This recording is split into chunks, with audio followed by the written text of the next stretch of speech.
Kaekon, known as the Propaganda City, was built in the 1950s on the initiative of Kim Il-sung on the border with South Korea. The city was conceived as a symbol of North Korea's superiority over the South and was intended to encourage defections. However, it was completely uninhabited and costly to maintain, as all efforts were focused solely on maintaining the illusion of a functioning city. Upon closer inspection through optical devices, it becomes apparent that the buildings in Kaekon are mere facades without real interiors. Additionally, one of the tallest flagpoles in the country is located in the city, serving as another element of propaganda. To enhance the propaganda effect, North Korea used loudspeakers to broadcast propaganda messages to the South, while South Korea responded with similar measures. This mutual propaganda exchange continued until 2004, when both sides agreed to cease such actions, a step towards reducing tension on the Korean peninsula.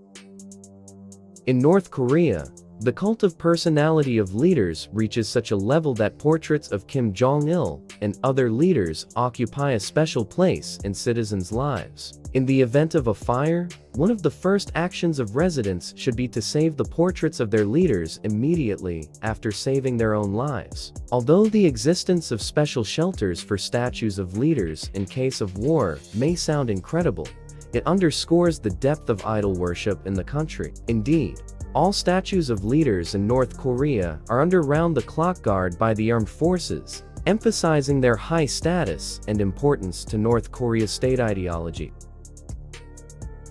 In North Korea, it is currently 113 years as of 2024 because North Korea counts years from the birth of Kim Il-sung, not Jesus. Claims that literacy in North Korea is measured by the ability to write Kim Jong-il's name may sound exaggerated or oversimplified. The education system in the country indeed includes 11 years of compulsory schooling, theoretically contributing to a high literacy rate. The educational program in the country idealizes the lives and achievements of the country's leaders, making Kim Jong-il's name one of the first children learn to write. Therefore, at some level, literacy in this country can indeed be measured by this word.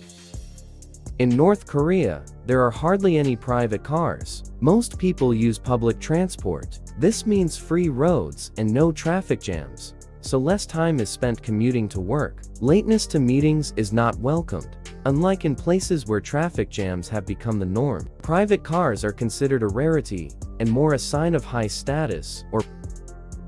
As for the mortar shells in North Korea, there have indeed been cases of extremely brutal executions, including the use of mortar shells. Such methods have been employed against high-ranking officials for offenses perceived as betrayal or disrespect to the memory of the country's leaders. One such case is related to the accusation of officials for insufficient mourning after the death of Kim Jong-il. These actions have sparked widespread condemnation among the international community and underscored the regime's harshness. The Constitution of North Korea formally guarantees freedom of speech, press, assembly, and association, which may initially appear to demonstrate commitment to democratic principles. However, upon closer examination, it becomes evident that these guarantees are heavily restricted by a set of conditions that emphasize the need to maintain political and ideological conformity. Phrases like, "citizens must firmly safeguard political and ideological unity," and "solidarity of the people and work is a noble duty and honor for citizens," imply that any expression contrary to this unity is perceived as a threat and may be harshly suppressed. This creates an atmosphere where the actual exercise of the freedoms guaranteed by the Constitution becomes extremely difficult and risky.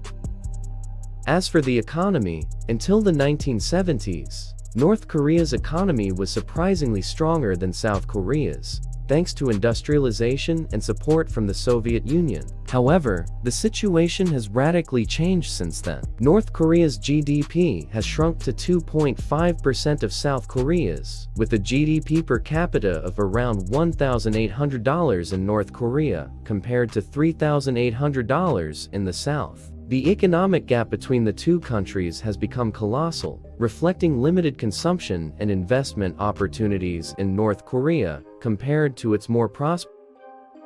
But this is not surprising, as North Korea is a closed country, and investments there are subject to scrutiny by most countries worldwide. In North Korea, elections are indeed held every 5 years, but they differ significantly from democratic ones, as ballots only list one candidate from the Workers' Party. While formally allowing the possibility to reject the candidate, doing so requires voting in a separate box, making the choice public and potentially resulting in negative consequences. This renders the election process in North Korea more symbolic, emphasizing unity and support for the ruling party.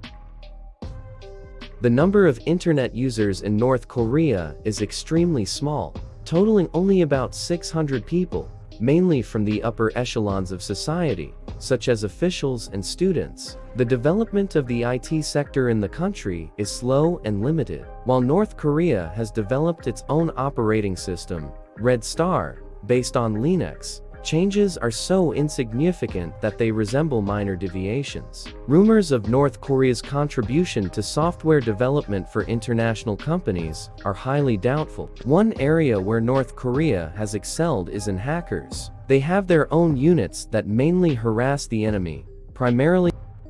Explaining North Korea's isolation is complex and cannot be attributed to one or two reasons. It is a combination of historical legacy and ideology. With the rise to power of Kim Jong-un in 2012, economic reforms began to attract foreign investment and develop private entrepreneurship, indicating a potential relaxation of strict rules. However, the standard of living.